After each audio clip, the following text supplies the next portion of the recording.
नमस्कार, जय हिंद, वंदे मातरम दोस्तों। स्वागत है आप सभी का हमारे यूट्यूब चैनल स्टडी पॉइंटर्स में। और आज है 28 दिसंबर 2022 और सीटेट का आज आपका एग्जाम हुआ है। फर्स्ट शिफ्ट में जो क्वेश्चन आपसे पूछे गए हैं उसका एनालिसिस लेकर हम आपके सामने आ चुके हैं। तो यहाँ पर हम 100% जो रियल क्वेश्चन हैं उनको कवर करने वाले हैं। तो वीडियो को ध्यान से देखिएगा और चैनल से अगर आप पहली बार जुड़े हैं तो सब्सक्राइब कर लेना और बेल आइकॉन को प्रेस कर लेना, जिससे कि आने वाली वीडियो का नोटिफिकेशन आपको सबसे पहले मिल सके। तो चलिए वीडियो को शुरू करते हैं। तो सबसे पहले आज आपसे बात करने वाले हैं। जो पहला क्वेश्चन आपसे यहाँ पर पूछा गया कि किस मनोवैज्ञानिक के अनुसार बच्चों के संज्ञानात्मक विकास में सांस्कृतिक उपकरण एक महत्वपूर्ण भूमिका निभाते हैं। तो ये जो है संबंधित है आपका वाइगॉस्की से, यानी कि जो संज्ञानात्मक विकास है इसका संबंध किससे है, तो ये है वाइगॉस्की से। बहुत ही सिंपल क्वेश्चन है। अगला प्रश्न आपसे पूछा गया कि अंडा देने वाली मधुमक्खी कौन सी होती है, तो ये होती है आपकी रानी मधुमक्खी। ठीक है। नेक्स्ट क्वेश्चन आपसे पूछा गया कि हॉवर्ड गार्डनर जो कि अमेरिका के मनोवैज्ञानिक थे, इनके द्वारा कौन सा सिद्धांत दिया गया था, तो इनके द्वारा जो है बहुबुद्धि का सिद्धांत दिया गया था। और यहाँ पर यह भी क्वेश्चन बन सकता है कि ये कहाँ के वैज्ञानिक थे, तो ये जो है अमेरिका के एक मनोवैज्ञानिक थे। ठीक है, क्लियर हो गया होगा। चलते हैं आगे देखते हैं। अगला प्रश्न आपसे पूछा गया कि नैतिक विकास का सिद्धांत किसने दिया था, तो ये दिया गया था बच्चों कोहल वर्ग के द्वारा। बहुत ही सिंपल क्वेश्चन है। अगला प्रश्न आपसे पूछा गया स्टेटमेंट का था ये कि एक लड़के को उसके माता पिता गुड़िया खेलने के लिए देते हैं, तो वह कहता है कि गुड़िया लड़कियों के खेलने का खिलौना है, लड़कों का नहीं है, इसलिए मैं गुड़िया के साथ नहीं खेलूंगा। तो यह जो है किस तरीके का पक्षपात है, तो यहाँ पर आप समझ गए होंगे, यह जो है लैंगिक रूढ़वादिता को दर्शाता है। बहुत ही सिंपल क्वेश्चन था, सभी को आ गया होगा। देखते हैं आगे अगला प्रश्न क्या पूछा गया। नई शिक्षा नीति में कक्षा 5 तक की शिक्षा में किस भाषा को अध्यापन के माध्यम के रूप में अपनाने पर बल दिया गया है, तो यहाँ पर जो है मातृभाषा में, यानी कि जो स्थानीय या क्षेत्रीय भाषा भी इसको हम बोल सकते हैं। बच्चों को जब वो बच्चा छोटा है, यानी कि कक्षा 5 से वो नीचे की क्लास में पढ़ता है, तो उसको हम किस रूप में शिक्षा देंगे, तो उसको हमें मातृभाषा में शिक्षा देना होगा, जिससे कि उसे जो है ज़्यादा समझ में आ सके। अगला प्रश्न आपसे पूछा गया नई शिक्षा नीति 2020 से, यहाँ पर इसकी जो पाठ्यक्रम है, यानी कि जो प्रणाली है वो नई कौन सी आई है, ये पूछा गया। तो ये प्रणाली जो आई है ये आई है 5+3+3+4 की, यानी कि NEP जो है इसका हमने एक सेपरेट वीडियो भी बनाया था और उसको हम लिंक के माध्यम से आपको प्रोवाइड करा देंगे, वहाँ से आप उसको देख सकते हैं। ठीक है, चलते हैं आगे।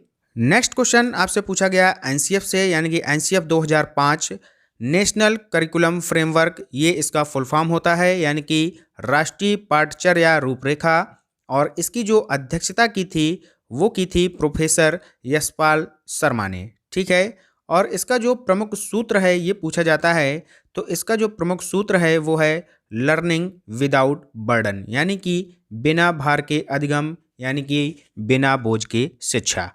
अगला प्रश्न है NCF 2005 जो है किस पर बल देता है, तो ये जो है बाल केंद्रित शिक्षा पर बल देता है। चलते हैं आगे।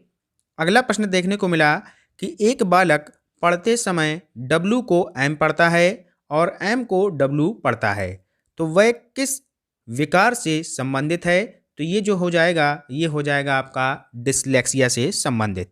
अगला प्रश्न है बहुकारक का जो सिद्धांत है ये किसके द्वारा दिया गया, तो थॉर्नडाइक के द्वारा बहुकारक का सिद्धांत दिया गया था। अगला प्रश्न आपसे पूछा गया यहाँ पर मैप से कि मिजोरम के निकटवर्ती राज्य कौन कौन से हैं, तो असम, त्रिपुरा, मणिपुर, ये जो हैं राज्य ये आपके मिजोरम के निकटवर्ती राज्य हैं। यानी कि इससे ये पता चलता है कि हमें आगे जो एग्ज़ाम और देने होंगे सीटेट में, उसमें आपको मैप का भी अध्ययन करके जाना होगा। चलते हैं आगे। अगला प्रश्न देखते हैं। तो जीन पियाजे से संबंधित काफ़ी प्रश्न आज यहाँ पर देखने को मिले हैं, तो यहाँ पर इनसे जो मोस्ट इम्पॉर्टेंट पॉइंट हैं वो हम डिस्कस कर लेते हैं। जैसे कि जीन पियाजे जो हैं स्विट्जरलैंड के मनोवैज्ञानिक थे, एक तो ये क्वेश्चन बन सकता है। जीन पियाजे ने संज्ञानात्मक विकास के सिद्धांत दिए थे। कितनी अवस्थाएं बताई थीं? तो ये बताई थीं 4 अवस्थाएं। कौन कौन सी बताई थीं? पहली थी संवेदी गामक अवस्था, यानी कि जन्म से 2 वर्ष तक की। दूसरी बताई थी पूर्व संक्रियात्मक अवस्था, यानी कि 2 से 7 वर्ष तक की। तीसरी अवस्था थी इनकी मूर्त संक्रियात्मक अवस्था, 7 से 11 वर्ष तक। और चौथी थी अमूर्त संक्रियात्मक अवस्था, यानी कि 11 से 15 वर्ष के बीच में। तो ये सारे प्रश्न जीन पियाजे से संबंधित हैं।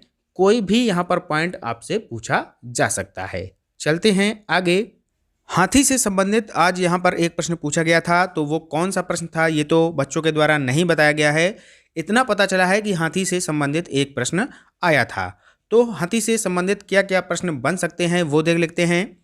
एक बड़ा हाथी जो होता है वो एक दिन में 100 किलोग्राम से ज़्यादा पत्ते और झाड़ियाँ खा लेता है। ठीक है, इस तरीके से स्टेटमेंट आपको वहाँ पर दिया होगा।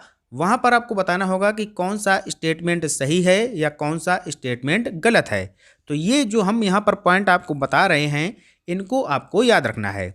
हाथी जो होता है वो बहुत ही कम आराम करता है, एक तो ये पॉइंट हो गया। यह एक दिन में केवल 2 से 4 घंटे ही सोता है, एक ये पॉइंट हो गया।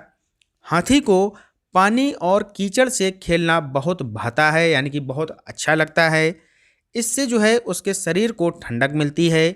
हाथियों के झुंड में जो सबसे बुजुर्ग हथनी होती है वो पूरे झुंड का नेतृत्व करती है और सभी फैसले लेती है। यानी कि एक क्वेश्चन आपसे ये पूछा जा सकता है कि हाथियों के झुंड में जो लीडर होता है वो कौन होता है? तो वो होता है सबसे बुजुर्ग हथनी। ठीक है, क्लियर हो गया होगा। चलते हैं आगे। अगला प्रश्न देखते हैं। अगला प्रश्न दिया है कि ईवीएस शिक्षण अधिगम में कक्षा में प्राप्त अधिगम को विद्यालय के बाहर के जीवन से जोड़ने और समृद्ध करने का तात्पर्य क्या है? तो पाठ्य पुस्तकों से बाहर जाना, इसलिए हम बाहर के जीवन से इसको जोड़ते हैं। नेक्स्ट क्वेश्चन देखने को मिला था स्लॉथ से। तो स्लॉथ से कौन कौन से क्वेश्चन बन सकते हैं? यह जो है भालू जैसा दिखता है, एक तो ये पॉइंट हो गया। यह दिन के लगभग 17 घंटे वृक्षों की शाखाओं से उल्टे लटक कर सोता है। कितने घंटे? 17 घंटे। वहाँ पर पॉइंट में कुछ भी दे सकता है, 25 घंटे, 50 घंटे। तो वहाँ पर आपको क्लियर करना होगा कि कितने घंटे वृक्षों की शाखाओं से उल्टे लटक कर सोता है, तो 17 घंटे।